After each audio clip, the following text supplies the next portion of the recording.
Good morning, everyone. We are students of TYB Tech Civil. We are going to represent the ISC of subject repair and rehabilitation of structures. The group members are Atul Patil, Uday Desai, and Sadiq Kolhapure. So first of all, abstract of this. In this, we are going to study.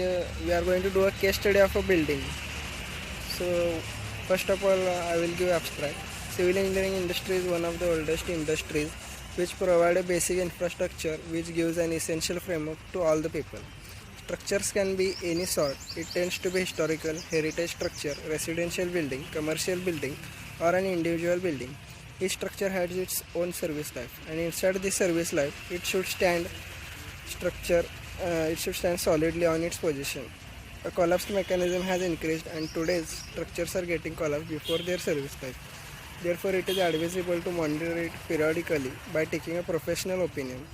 Structural audit is a preliminary technical survey of a building to assess its general health as a civil engineering structure. It is normally started as the initial step of repair. The construction material, mainly reinforced concrete, is being used extensively for various types of construction projects.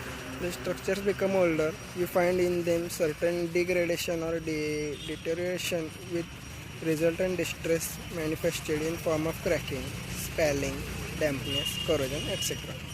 In the present time, there is presence of defect in building as a result of low quality control during the construction, lack of maintenance and unfavorable changes in the weather condition. It is essential to maintain quality in terms of material quality, mixture with their desired specification, workmanship, etc. So, introduction. In today's world, most commonly used construction material is concrete. After 1970 and 80, all major countries made a consensus of prevention and suitable durability practices of concrete by following IS Code 456-2000. In the current scenario of building research, repair and rehabilitation plays a vital role as it serves important in building applications. The major defects reported as are discussed and a suitable and economical solution for a particular defect is identified. Generally, the life of a structure depends on the geography of location, building material, technology, and workmanship. Geography of location includes various aspects such as the type of strata, water table, earthquake or wind or cyclone or flood or snow, pollutant, landslides, and tree location with respect to the building. Building materials include cement, lime, fine sand, coarse sand, quality of water, bamboo or wood, brick, etc. Technology includes various aspects such as architectural design, construction methods, and quality practices. Finally, one of the major factor workmanship includes various aspects such as structural work, finishing work, waterproofing work, maintenance of building, etc. So further, Uday Desai will explain us what are the methodologies for this. Methodology.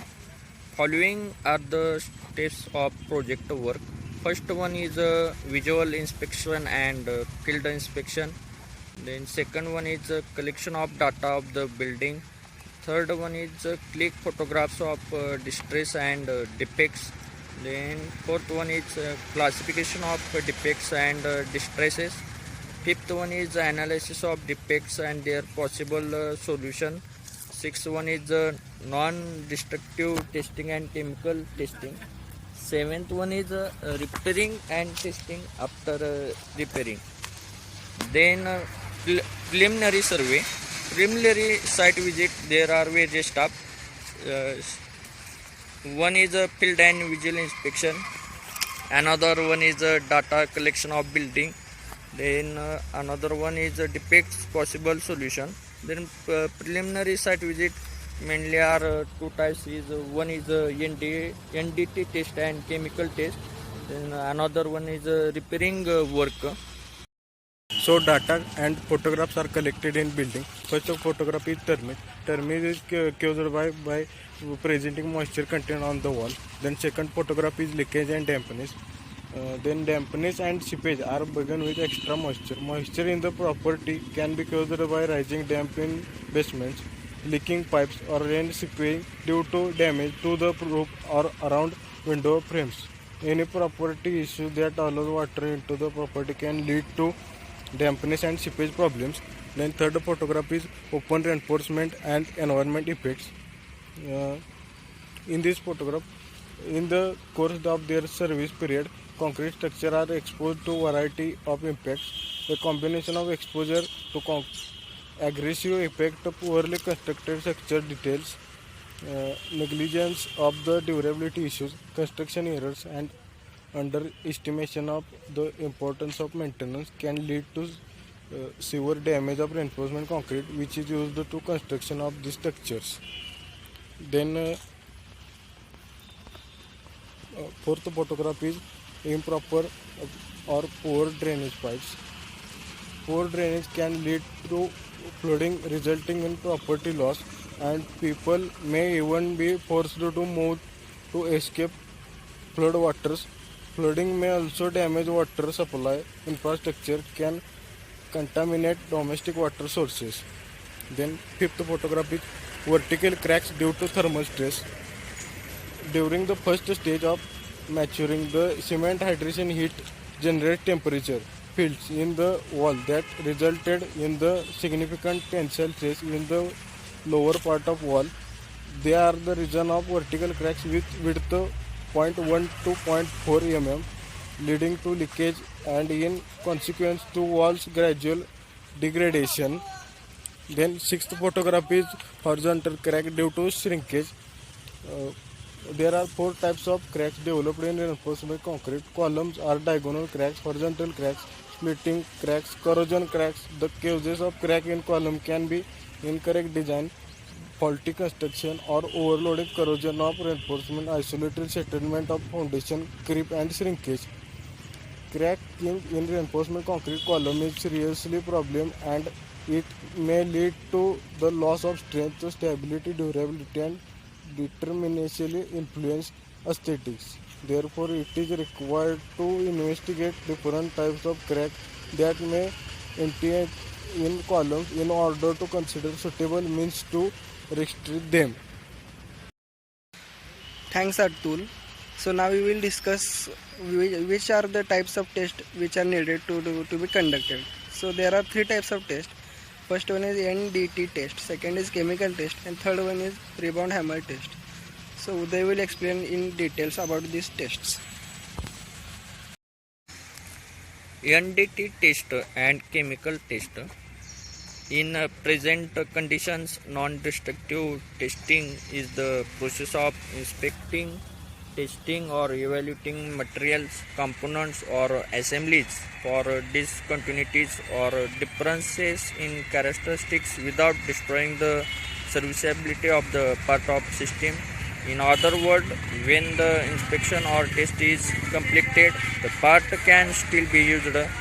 These conditions are usually inspected and restored only when the embedded steel is highly corroded, followed by cracking and spalling of concrete. Quality of structure can be maintained by continuous monitoring and conducting periodic surveys in order to protect rusting and erosion of the steel in reinforcement concrete structure. Few of the major non-destructive techniques are proposed in this study. Chemical test provided main information on the causes of failure of concrete after the analysis of the concrete structure. Then second test is rebound hammer test. Rebound hammer test is used to determine the compressive strength or hardness of the hardened concrete. The reading is very sensitive due to local variation in the concrete, especially to aggregate particles near to the surface. For testing, smooth, clean and dry surface is to be selected. If the loosely scale is present, this should be rubbed off with a grinding wheel or stone.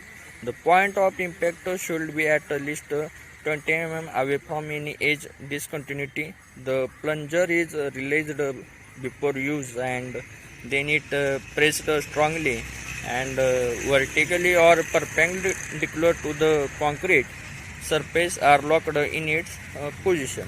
Then next one explain Atul Patil. Thank you, Uday. The next slide is repairing and assessment of work. Then first step is replacing the floor tiles. Second is concreting work for open at top reinforcement. Third step is repairing of joint cracks of column wall. Fourth step is treatment of dampness on wall. And fifth stage is provide chechja. Thank you.